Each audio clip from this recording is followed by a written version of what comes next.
The White Angels Part 3. Then came David. He stepped forward silently and dropped Sonia's pant onto the fire.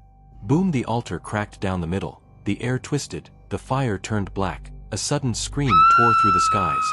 No one knew where it came from. The leader, Elder Ebenezer, stumbled backward. "Where did you get this from?" he growled, voice trembling. David answered, "A woman I met at the mall. She didn't give her name and I didn't care."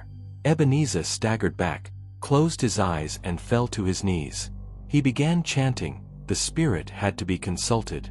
This was not ordinary. Suddenly his eyes rolled back and he saw a white temple. He saw a golden ball. He saw 13 women dressed in white, laughing like demons. He saw Sonia. Then he screamed, "You fool!"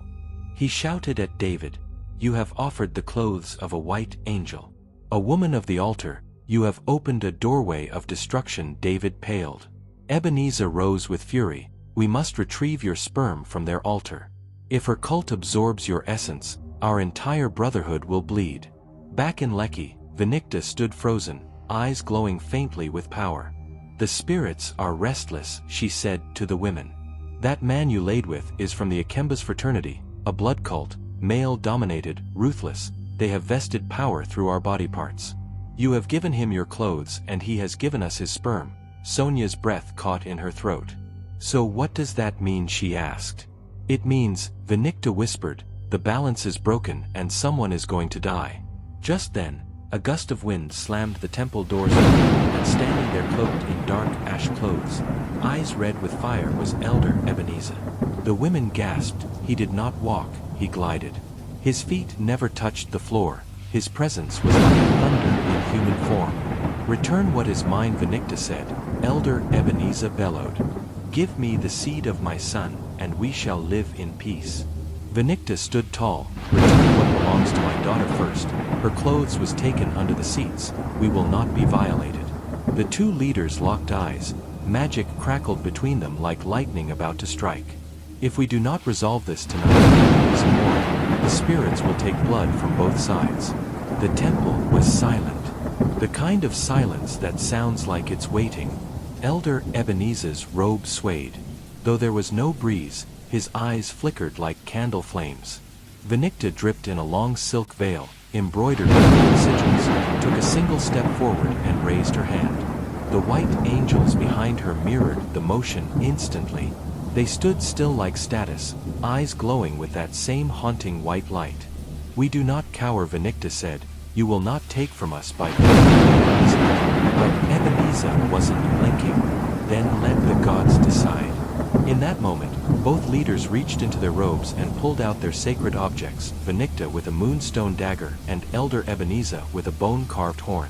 The room dimmed, the floor trembled with both artifacts, the mist began to spill, one white and warm, the other dark and cold. Suddenly, a loud crack spilled the air like thunder. Artifacts merged in the middle of the room, forming a floating orb of light and shadows. This was the summoning of the Bargain Temple. An ancient ritual where cults who have crossed lines settle their disputes by offering sacrifices before the spirit intervened violently. A ghostly voice echoed through the chamber. It sounded male, female, and animal all at once. "One sperm, one sperm, one fate disrupted. You have until the next full moon to return what was taken, or the bloodline of the offenders will pay." Sonia staggered back. David, in the Akemba temple miles away, clutched his chest at the same moment. They were bonded now.